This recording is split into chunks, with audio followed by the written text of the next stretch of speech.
Yo, Teniente General Jorge Rafael Videla. Este capítulo de nuestra historia comienza con la noche más negra de la represión. Por Dios, nuestro Señor y estos santos evangelios, desempeñar con lealtad y patriotismo el cargo de miembro de la Junta Militar. Y termina con una derrota militar que acelera el regreso definitivo de la democracia. Buenos Aires.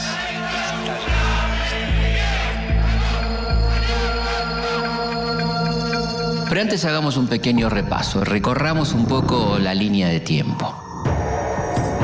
Después de años de proscripción y exilio, el 23 de septiembre de 1973, Juan Domingo Perón llega por tercera vez a la presidencia de la Argentina. Hay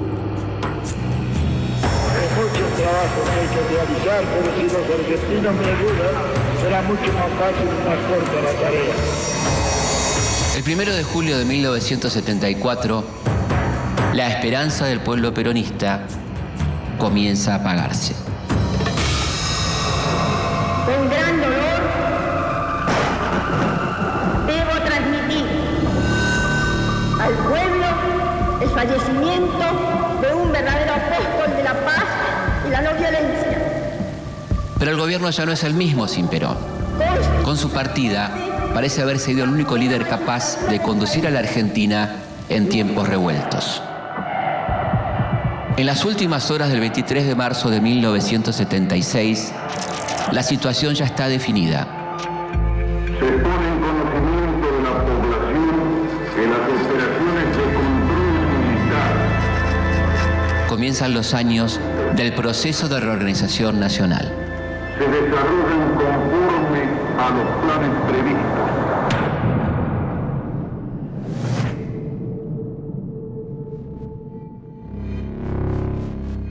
Comunicado número 1 de la Junta Militar. Comunica a la población que a partir de la fecha el país se encuentra bajo el control operacional de la Junta Militar.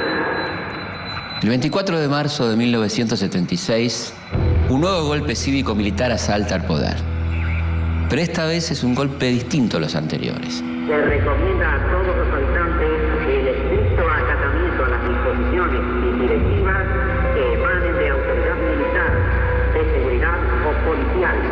Por primera vez, las tres Fuerzas Armadas, Ejército, Marina y Fuerza Aérea, van a actuar en conjunto, es decir, se van a repartir el poder y van a reprimir las tres por igual. Así como extremar el cuidado en evitar acciones y actitudes individuales o de grupo que puedan exigir la intervención drástica del personal en operación.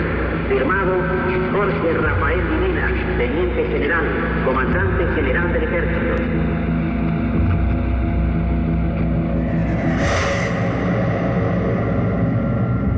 El golpe es un final casi anunciado para el gobierno de Isabel Perón, que desde hace un año está totalmente hackeado por la crisis política y económica.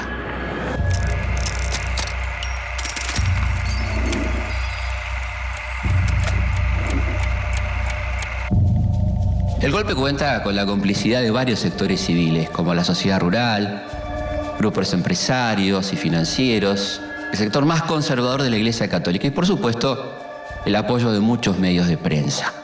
Las publicaciones periódicas se hacen eco. Las autoridades acentúan su acción. Es una La nueva dictadura busca volver atrás las reformas económicas y sociales hechas por el peronismo e instaurar un nuevo orden social. Buscan un país sin huelgas, con una clase obrera obediente y con un Estado sin tanta intervención en la economía y, por supuesto, sin distribución de la riqueza. Es una vasta contraofensiva de las fuerzas legales. El gobierno del llamado Proceso de Reorganización Nacional es asumido por una junta de comandantes de las tres armas. Todavía no tienen un presidente, pero ya hay dos militares que se disputan ese cargo. Jorge Rafael Videla, nacido en Mercedes en 1925, católico ferviente y padre de 7 hijos. Por su mirada esmirreada y sus rasgos afilados, el ingenio popular lo bautiza rápidamente como la Pantera Rosa. Videla, junto con Roberto Viola, pertenecen al llamado sector liberal de la dictadura, que supuestamente busca una salida democrática. A diferencia de Viola, Videla no tiene demasiado carisma ni ideas políticas propias. Por otro lado está Emilio Eduardo Macera, el negro Cero, como lo llaman por su nombre de guerra. Es el personaje más oscuro e intrigante de la dictadura. Es marino. Un arma, recordemos, rabiosamente antiperonista. Al igual que muchos oficiales, viajó a Panamá y a Washington para entrenarse en la guerra antisubversiva, donde adquirió conocimientos que puso en práctica de su principal centro de operaciones, el tristemente célebre Casino de Oficiales de la Escuela de Mecánica de la Armada. Prestará juramento como presidente de la Nación Argentina ante los integrantes de la Junta Militar. Yo, Teniente General Jorge Rafael Videla. El 29 de marzo de 1976, Videla es designado presidente provisional. Nuestro Señor y estos santos evangelios, desempeñar con lealtad y patriotismo el cargo de miembro de la Junta Militar. A partir de ese momento, Macera va a rivalizar permanentemente con él. Para 1976, las organizaciones guerrilleras están derrotadas militarmente. El operativo Independencia y el fracaso de la toma del batallón Domingo Viejo Bueno de Montechingolo fueron un golpe mortal para el ERP. Mientras que muchos de los cuadros activos de Montoneros están librados a su suerte. Pero la nueva dictadura va a usar la lucha antisubversiva como excusa para disciplinar a la sociedad a sangre y fuego. El propio Videla expone sin eufemismo los principios de su gobierno. De menester continuar la lucha contra la subversión, con una concepción global de la misma y hasta su total aniquilamiento. Es por estos días que la palabra subversivo se extiende a todo aquel que no esté de acuerdo con la dictadura, como por ejemplo estudiantes, trabajadores, artistas, sindicalistas. Volvimos a sentirnos argentinos en un marco de seguridad. Si miramos a nuestro alrededor, vamos a darnos cuenta que muchas cosas han cambiado después de aquel 24 de marzo. La Junta llega a un nivel tan alto de censura que considera subversiva la matemática moderna y ordena el secuestro y quema de libros solo por tener en su título la palabra Cuba. Argentina recupera su histórico camino de libertad. Como por ejemplo el famoso manual de física La Cuba electrolítica o un ensayo sobre el cubismo. Las autoridades acentúan su acción. Es una vasta contraofensiva de las fuerzas legales.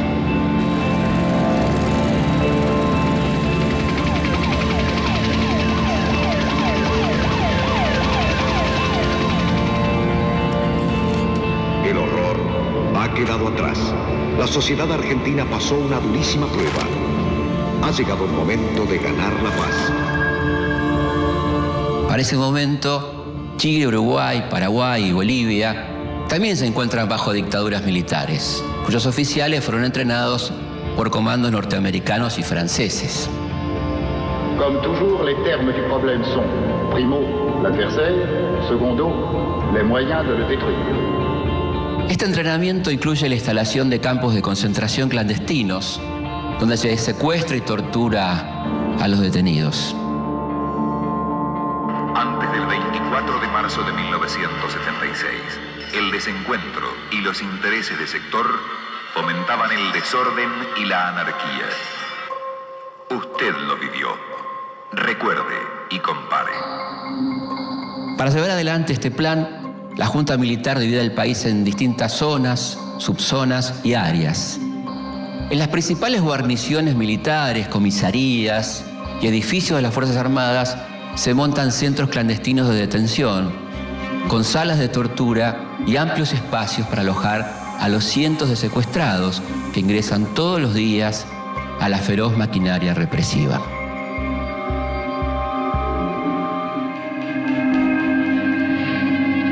Para 1976 ya funcionan en Argentina más de 350 de estos centros.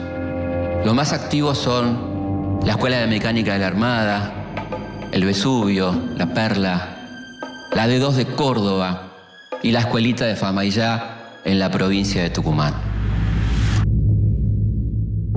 Las detenciones, mejor dicho, los secuestros, se hacen en forma absolutamente clandestina e ilegal.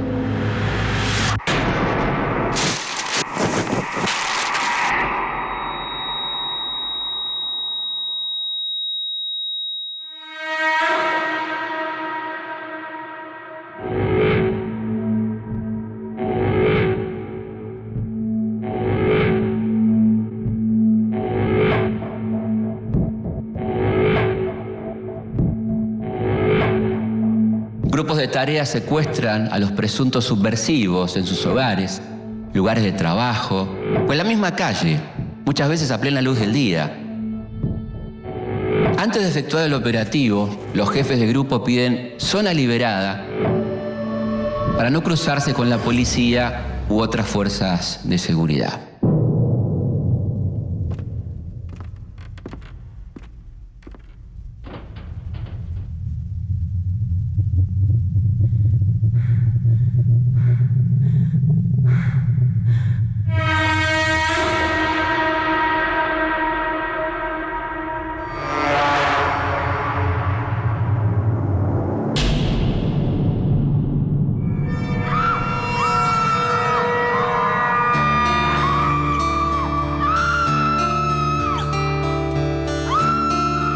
Una vez secuestrado el detenido desaparecido, es llevado a uno de los tantos centros clandestinos de detención, donde se lo tortura durante horas.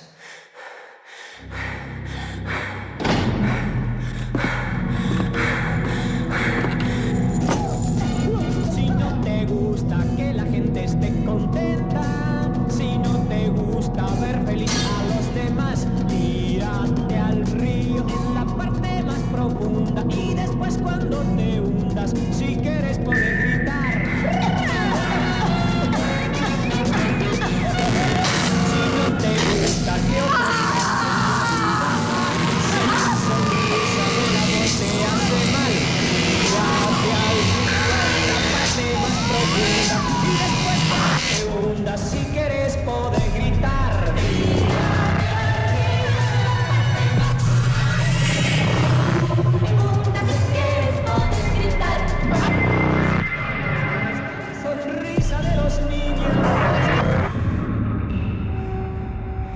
No importa que el detenido sea anciano, discapacitado o una mujer embarazada. El fin de estos interrogatorios es obtener los nombres de otros supuestos subversivos, que también van a ser secuestrados y torturados.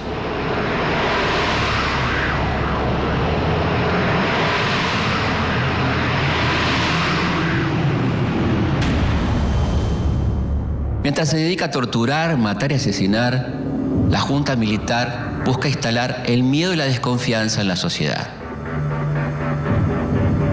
Desde los principales medios se invita a denunciar a todo aquel que parezca sospechoso o subversivo.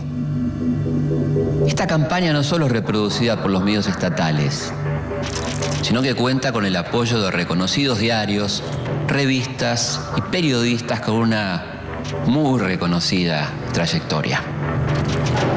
Se abre, señores, un nuevo capítulo en la historia económica argentina. Pero detrás del terrorismo de Estado se esconden otros objetivos que van mucho más allá de lo político.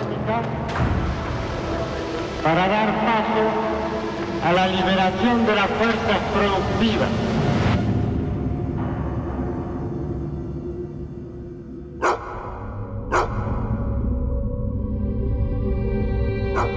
Las Fuerzas Armadas inician el proceso de reorganización de la República. Y ya con la responsabilidad del poder político en sus manos, la ofensiva se torna más integral, más eficaz. A partir de marzo de 1976, la Junta Militar despliega un aparato de represión feroz.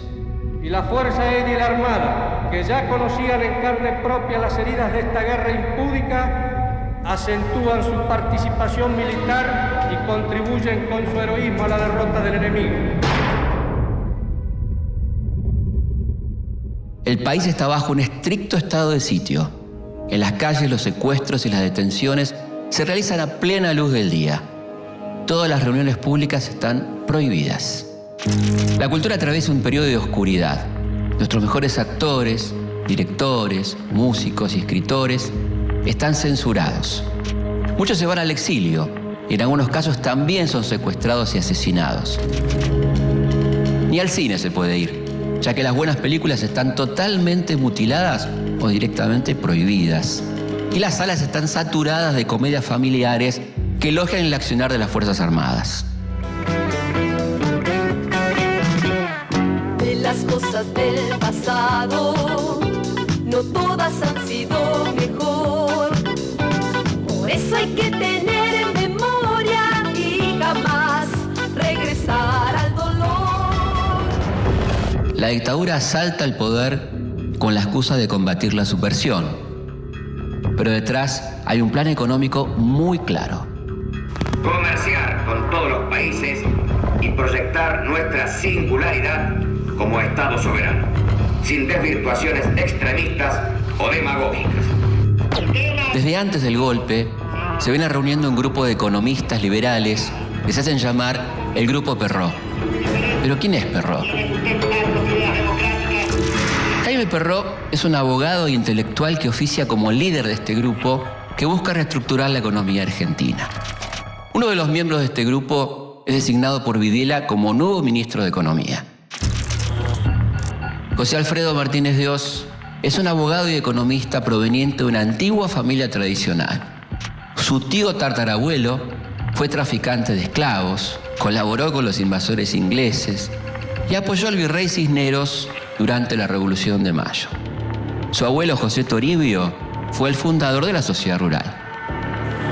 Joe, como le dicen sus amigos de la alta sociedad, es miembro del Safari Club Internacional. El día que Videla lo llama para asumir como ministro, Joe está cazando leones y elefantes en Kenia, en África. Para Martínez de Hoz hay dos grandes males que impiden el desarrollo del país. Una clase obrera demasiado demandante e indisciplinada, protegida por sindicatos con mucha influencia, y una industria nacional, según él, ineficiente y poco competitiva, que depende del mercado interno del subsidio estatal. Para Martínez de Hoz, hay que dejar a la economía argentina totalmente librada a los designios del mercado y el capital especulativo. Se abre, señores, un nuevo capítulo en la historia económica argentina. El nuevo ministro asume el 2 de abril de 1976 y ya de entrada pretende arrancar de raíz los últimos 30 años de modelo de desarrollo peronista. Con una inflación anual del 450%, suspende las paritarias, congela los salarios y elimina el control de precios, lo que es un verdadero desastre para el bolsillo de los trabajadores.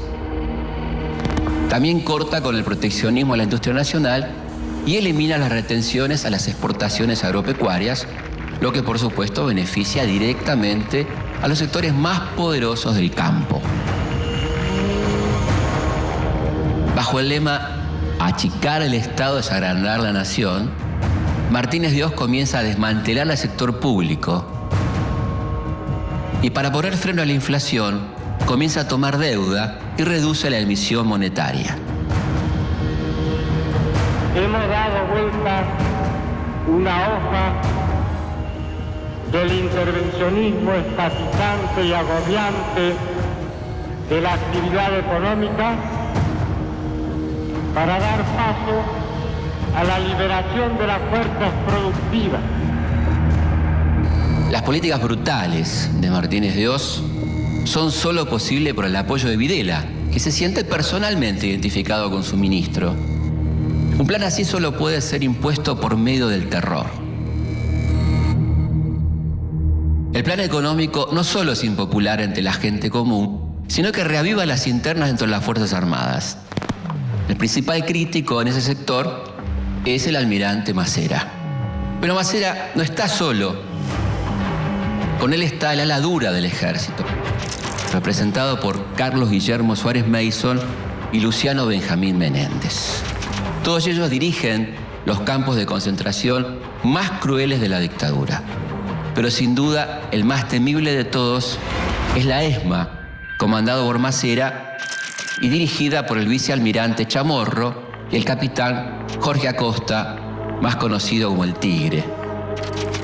En la ESMA se lleva a cabo una de las estrategias más siniestras del terrorismo de Estado. Los detenidos son cada vez más y la orden es que todos sean eliminados. Así como en otros siglos ha habido pestes que flagelaron al mundo durante mucho tiempo, así parece la humanidad de hoy asistir a una novedosa y alucinante epidemia, la voluntad de matar. Ocultar tantos cuerpos es imposible, por lo que se inventa el método del traslado. El método consiste en sedar al detenido, subirlo a un avión y arrojarlo al Río de la Plata. Los vuelos de la muerte tienen la finalidad de deshacerse de los cuerpos de los detenidos, ya que para la visión de la dictadura, sin cuerpos no hay pruebas y sin pruebas no hay delito. Es verdad, pero no toda la verdad, que esto es una guerra entre la libertad y la tiranía. Lo cierto, lo absolutamente cierto, es que aquí y en todo el mundo, en estos momentos, luchan los que están a favor de la muerte y los que estamos a favor de la vida.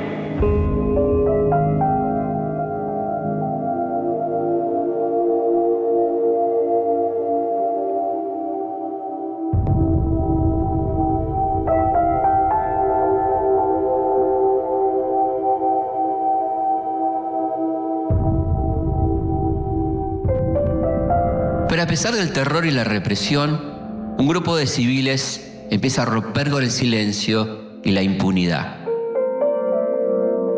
Muchos familiares de secuestrados comienzan a recorrer las comisarías, juzgados y oficinas públicas en busca de información. Generalmente son madres cuyos hijos están desaparecidos.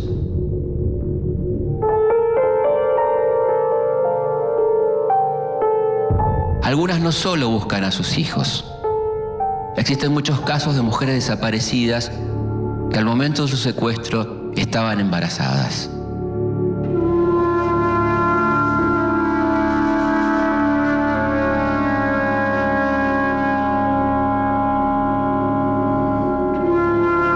Lo que no saben estas madres es que en muchos centros clandestinos de detención hay maternidades clandestinas, donde las secuestradas dan a luz y sus hijos son apropiados por los mismos represores o entregados a familias cercanas a los militares.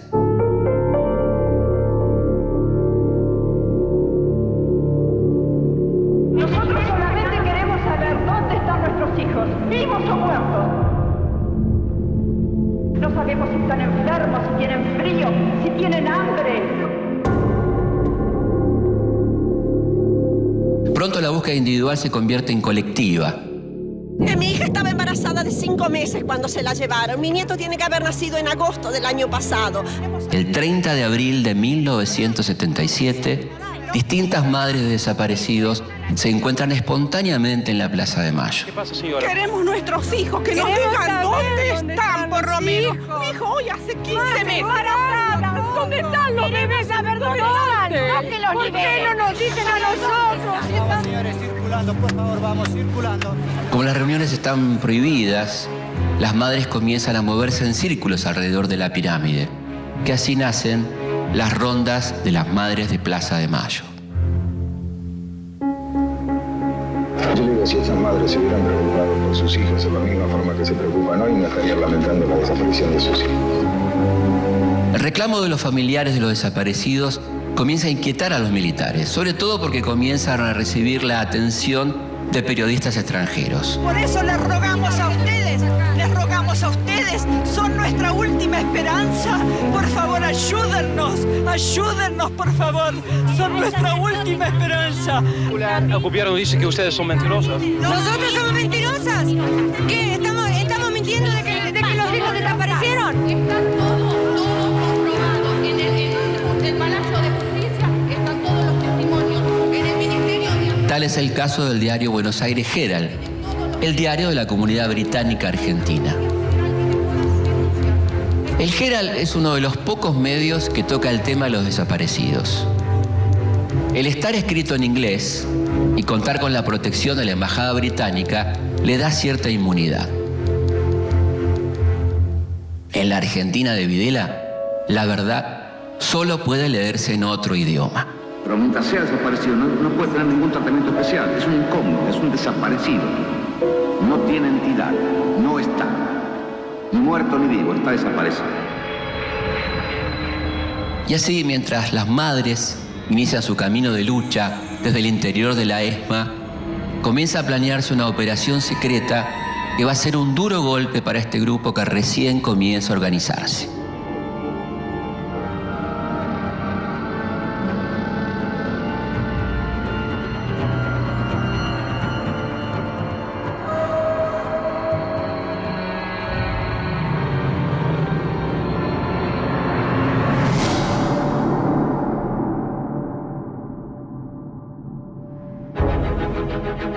Para mediados de 1977, la imagen de la dictadura comienza a resquebrajarse. Martínez de Horno no termina de controlar la inflación que alcanza un 400% anual. En Estados Unidos, el nuevo presidente demócrata, Jimmy Carter, condena la violación de los derechos humanos y presiona al gobierno de Videla para que regularice su situación. Por otro lado, el movimiento por los derechos humanos, y en especial las madres, comienza a generar atención en todo el mundo. A esto se suman las denuncias que hacen los cientos de argentinos exiliados. A esta altura, Emilio Eduardo Macera juega a que Videla caiga por su propio peso y que en 1978 lo encuentre a él como presidente de la nación. Macera tiene dos ases en la manga. En París instala una oficina de inteligencia a la que llama Centro Piloto, desde donde hace tareas de inteligencia sobre las actividades de los exiliados.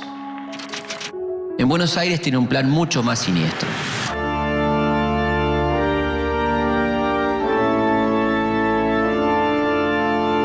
Un joven oficial de la Armada es elegido para infiltrarse en las rondas de las madres de Plaza de Mayo. El infiltrado va a actuar con una identidad falsa. Gustavo Niño se presenta ante las madres de Plaza de Mayo como el hermano de un desaparecido. Durante varias semanas las acompaña a sus actividades hasta ganarse su confianza. Mientras tanto, en noviembre de 1977, llega al país el secretario de Estado norteamericano, Cyrus Vance. Las madres logran acercarse a él y le entregan una lista con el nombre de más de 150 desaparecidos. Por esos días, el grupo de familiares comienza a juntar el dinero para pagar una página entera en el diario de la Nación que acepta publicar una solicitada con el nombre de todos los detenidos desaparecidos. La publicación de la solicitada está planeada para el 10 de diciembre, que es el Día Internacional de los Derechos Humanos. Hasta ese entonces, los familiares se reúnen en secreto en la iglesia de la Santa Cruz, en el barrio de San Cristóbal. 2 días antes de la publicación de la solicitada, un grupo de policías de civil intercepta a 9 personas que salen de la iglesia. Las 9 personas habían sido marcadas previamente por Gustavo Niño. ¿Cómo las marca? Con un beso. El beso de Judas. El 10 de diciembre, mientras va a comprar el diario para ver la solicitada, Azucena Villaflor, una de las fundadoras de Madres de Plaza de Mayo, que habían forjado una relación de amistad con Gustavo Niño, es secuestrada en plena calle. La infiltración de Gustavo Niño produce un total de 12 secuestros que son enviados a la ESMA, donde son torturados y más tarde arrojados vivos al Río de la Plata. Gustavo Niño no es otro que el teniente Alfredo Ignacio Astiz, alias El Cuervo, Ángel o Rubio. Astiz es un marino de alma, entrenado en los Estados Unidos en la lucha antisubversiva, integra el grupo operativo permanente de la ESMA. Astiz generalmente es asignado a los operativos de secuestro, la mayoría de las veces de mujeres indefensas, como la estudiante sueca Dagmar Hagelin o las monjas francesas. Pero esta no va a ser la única actuación deshonrosa del teniente Astiz. Todavía le resta protagonizar uno de sus actos más cobardes.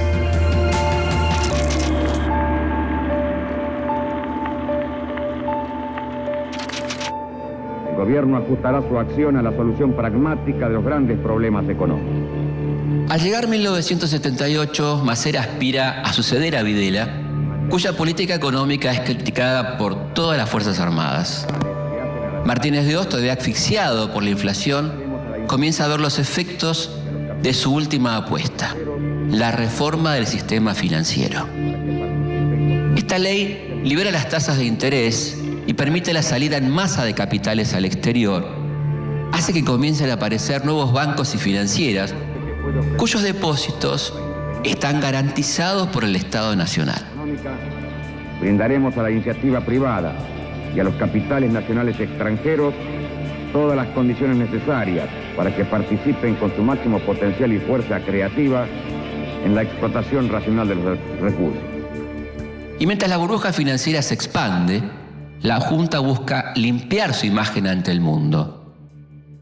Para eso lanza su maniobra de propaganda más efectiva hasta el momento, el Mundial 78. En cuestión de meses, el gobierno construye estadios, hoteles y complejos deportivos que endeudan al Estado y enriquecen a los contratistas, por supuesto, asociados con los militares.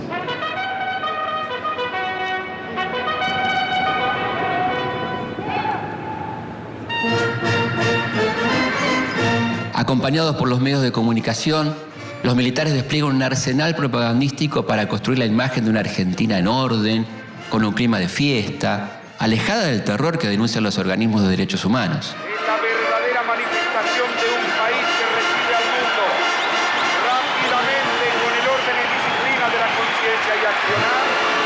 Una palabra se dibuja en el campo de juego.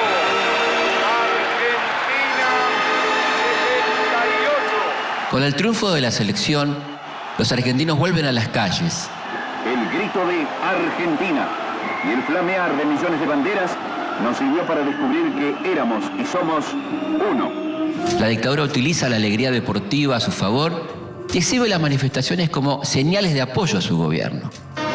Mundial 78. Una muestra de lo que los argentinos somos capaces de hacer. Argentina. Voluntad de los argentinos.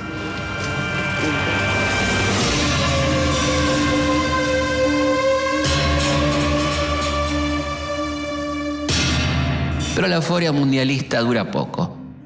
Después del Mundial, las internas del gobierno vuelven al centro de la escena. En 1978, Videla es ratificado como presidente y Masera es desplazado de la Junta.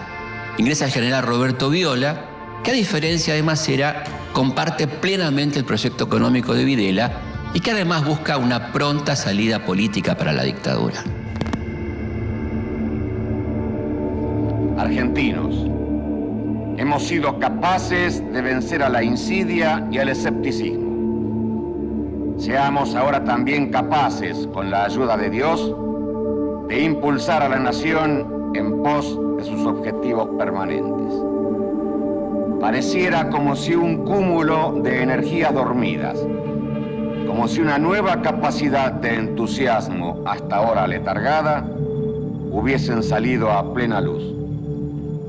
Y ello es así porque tanta alegría, tanto entusiasmo generosamente expresados no son un fruto casual. Responden, en definitiva, al profundo anhelo de unión nacional que sentimos todos los argentinos. Una vez pasado el efecto mundial, Martínez de Hoz pone en marcha su nuevo plan maestro, la tablita.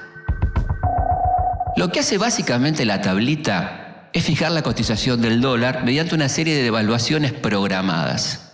Al mismo tiempo se reducen los aranceles a las importaciones y se abre de manera irrestricta el ingreso de capital extranjero. Estimamos que a través de los estímulos a la inversión privada que estamos realizando, la misma pasará de representar el 50% del total de la inversión del país al 77% para el año 89. La tablita debuta con el pie izquierdo, pero en 1979 llegan al país 4.600 millones de dólares. Los extranjeros no vienen a invertir en fábricas, vienen a hacerlo en el sistema financiero. Comienza así un mecanismo perverso que va a hacer un daño terrible a la economía argentina, la famosa bicicleta financiera.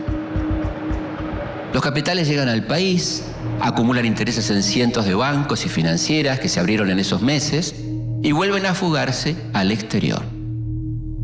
Sin embargo, el precio del dólar genera un amplio consenso en la clase media que se dedica a comprar productos importados.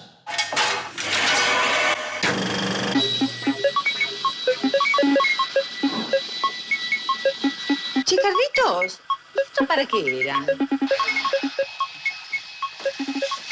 En ese año comienzan a circular por la calle autos japoneses y muchos argentinos conocen Miami. Lo que pasa es que ahora con el dólar barato es un fenómeno viajar. ¿Sabes cómo nos esperan allá? Y claro, ahora se dio vuelta la tortilla. Ahora no le vamos a pedir nada a nadie. Los que ponemos los dólares somos nosotros, querida. Los argentinos. Pero mientras un país vive la breve burbuja de la plata dulce, los conflictos dentro de la Junta Militar siguen y amenazan con explotar de la manera menos esperada.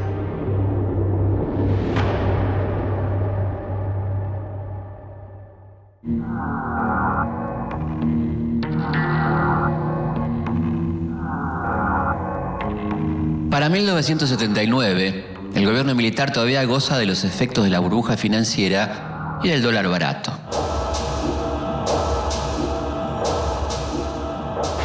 Cercado por la presión internacional, Videla accede a recibir en el país a la Comisión Interamericana de Derechos Humanos de la OEA. En septiembre de 1979 llegan los observadores.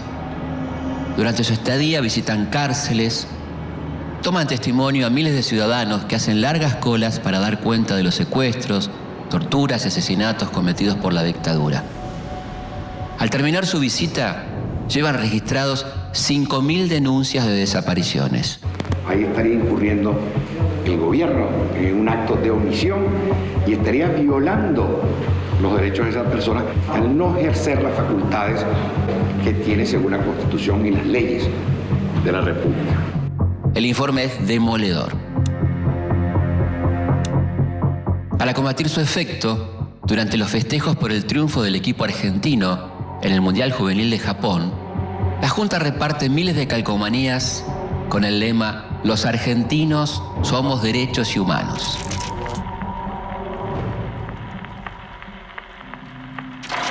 A esta altura, en todo el mundo, se habla de los desaparecidos argentinos. Los años que van de 1979 a 1982 son de una gran intensidad.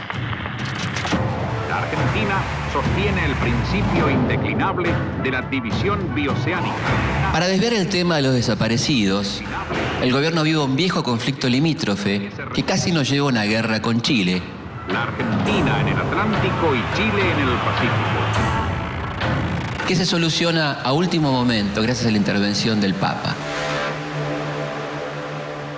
Adolfo Pérez Esquivel de venir al podio para recibir la diploma Nobel y la medalla de oro.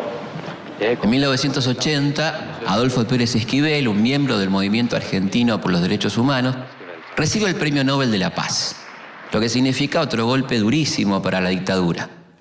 En este caminar junto a mis hermanos los pobres, los que son perseguidos, los que tienen hambre y sed de justicia, los que padecen por causa de la opresión. Es por todos ellos que estoy aquí. Mientras tanto, Masera, desplazado del poder, lanza su proyecto político propio, el Partido por la Democracia Social, que es apoyado por su diario, Convicción, un proyecto de prensa sostenido con trabajo esclavo de periodistas, fotógrafos y diagramadores que permanecen detenidos dentro de la ESMA. Para 1981, la burbuja financiera de Martínez de Hoz estalla y deja como saldo una crisis de enormes dimensiones. Martínez de Hoz arrastra consigo a Videla y en su lugar asume a Roberto Viola, referente máximo del ala liberal de la dictadura. Viola pretende quedarse en el poder hasta 1985. Pero tiene que hacerse cargo de una crisis económica descomunal. Doctor Sigó, otras críticas señalan de que el problema de la devaluación va a traer un aumento considerable en los precios, ¿o no? Yo creo que un impacto sobre precios es obvio.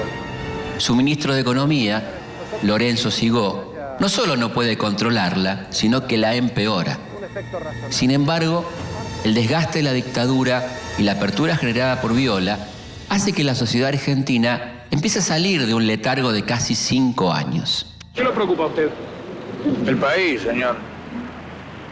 La situación. ¿Usted no? En medio de este clima, los principales partidos forman la multipartidaria, un acuerdo político que exige el retorno a la democracia y la pronta llamada a elecciones. Esto desencadena un fenómeno muy particular. En diciembre de 1981, el sector duro del ejército da un golpe dentro del golpe, es decir, desaloja del poder a Viola y coloca en la presidencia a uno de sus hombres. En el Día de la Patria, ¡buenos días! Leopoldo Fortunato Galtieri es un militar duro. Por su elevada estatura, sus ojos claros y su fluido contacto con la Casa Blanca, se siente un general norteamericano. Galtieri llega a la presidencia con la intención de levantar la imagen del ejército. Para eso comienza a planear acciones militares a gran escala. Si así lo hiciere, Dios y la patria me lo demás. Para congraciarse con la administración Reagan, el presidente ofrece el servicio de los represores en países como Nicaragua, Honduras, El Salvador y Guatemala. A todo esto, el 30 de marzo de 1982 se produce la más importante movilización obrera hecha contra la dictadura. Miles de trabajadores marchan a la Plaza de Mayo bajo la consigna Paz, Pan y Trabajo. La marcha es ferozmente reprimida. Galtieri necesita recuperar el apoyo de la población y para eso pone en marcha su estrategia bélica más arriesgada. Compatriotas, hemos recuperado, sin rencores, pero con la firmeza que las circunstancias exigen, las islas australes que integran por legítimo derecho el patrimonio nacional. El 2 de abril de 1982, las tropas de la Armada Argentina llegan hasta Puerto Stanley. Tras un breve combate, toman el control del lugar. Hoy, 2 de abril, recién hemos comenzado con nuestra actitud. Después de 150 años de ocupación, la bandera argentina vuelve a flamear en las Islas Malvinas. El éxito se traduce rápidamente en euforia. Si quieren venir, que vengan, les presentaremos batalla. Las Malvinas tienen un lugar especial en el imaginario popular. Hasta los sectores más críticos con la dictadura apoyan la recuperación de las islas. Esta manifestación de sentimiento y alegría. Galtieri pretende usar la adhesión a su favor y presentarse como el próximo candidato a presidente en futuras elecciones. De lamentable claudicación. Gracias, señores. Pero mientras en la Argentina se festeja, el gobierno conservador de Margaret Thatcher moviliza la expedición militar más grande desde la Segunda Guerra Mundial. Thatcher cuenta con el apoyo de Ronald Reagan, el nuevo presidente norteamericano, y supuesto aliado de Galtieri. Reagan dijo luego a los periodistas que su gobierno pretende hallar un curso equidistante de sus dos aliados, tratando de ser un mediador honesto, según afirmó. El 2 de mayo de 1982, el submarino nuclear Conqueror dispara 3 torpedos sobre el crucero General Belgrano, que se encuentra navegando fuera de la zona de exclusión. El resultado son 323 soldados argentinos muertos.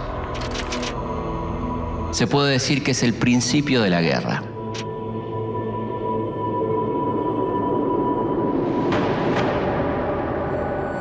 Pronto la superioridad bélica y la experiencia de combate de los británicos comienza a hacer estragos en la tropa argentina, que a pesar de su poco entrenamiento y su inferioridad de recursos defiende sus posiciones con un valor que sorprende a sus propios enemigos. Al igual que durante el Mundial de Fútbol, el sentimiento nacional vuelve a ser manipulado. Con noticias muchas veces falsas, los medios de comunicación construyen una guerra victoriosa muy distinta a lo que pasa en la realidad. Quiero decir que son flores que nos pueden ayudar a ganar esa guerra. Hasta así ayudamos, con esa flor también estamos ayudando a ganar esta guerra que tenemos que ganar. Salga a la calle, busque una de las alcancías, véngase hasta Argentina Televisora Color, haga algo. Conmovidos por la labor heroica de los soldados, el país entero se moviliza y desde el gobierno se organizan colectas solidarias para enviarles víveres y hasta dinero que nunca llegan a destino. 8:23 de la mañana se repite el ataque contra Puerto Argentino con mucha mayor intensidad. Ahora el tiroteo es mucho más intenso y se ve que además otro de los blancos es el mercante argentino que está en la bahía. Después de más de 40 días de intenso combate, las tropas británicas recuperan el control de las islas. El 14 de junio de 1982, el comando argentino se rinde. Para ese momento, 649 argentinos habían muerto en combate. Pero esta no es la peor herida. A lo largo de los años, cientos de excombatientes se van a quitar la vida por los traumas que les dejó la guerra.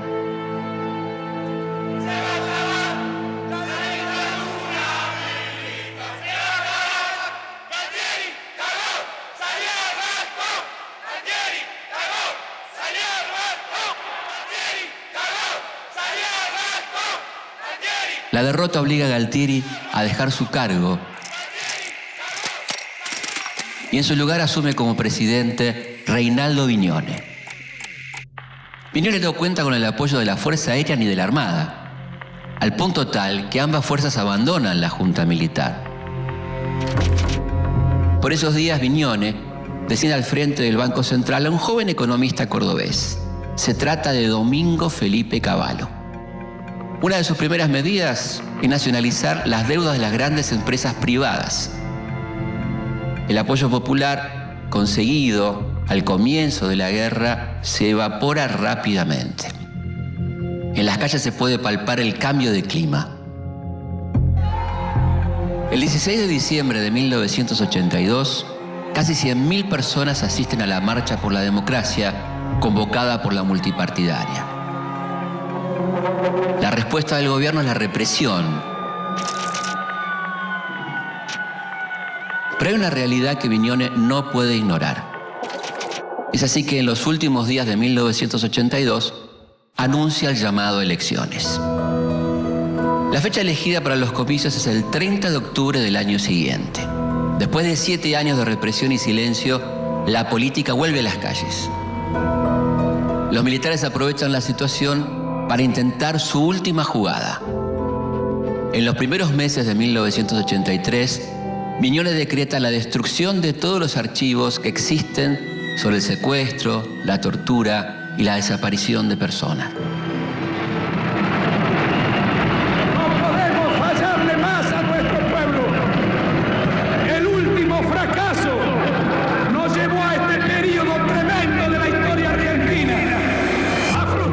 sobre juzgar o no a los militares se vuelve una de las principales discusiones de campaña y va torciendo la balanza a favor del candidato radical Raúl Alfonsín. Vinieron a decirnos que traían la paz y nos metieron en la guerra y en una represión atroz e ilegal. Pocos días antes de las elecciones, el gobierno dicta la ley 22.924, que establece una amnistía para todos los miembros de las Fuerzas Armadas que participaron en la represión ilegal.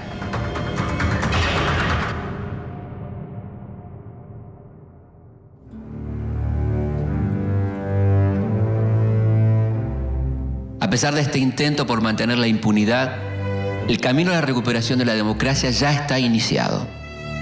En 1983, los argentinos vuelven a votar. El país ya tiene un nuevo gobierno democrático. Pero 7 años de dictadura dejaron heridas permanentes. Todos, no los queremos a uno, a mi hijo, yo quiero a todos los hijos de todas las mujeres. ¿Cuántos son ustedes? Miles de mujeres,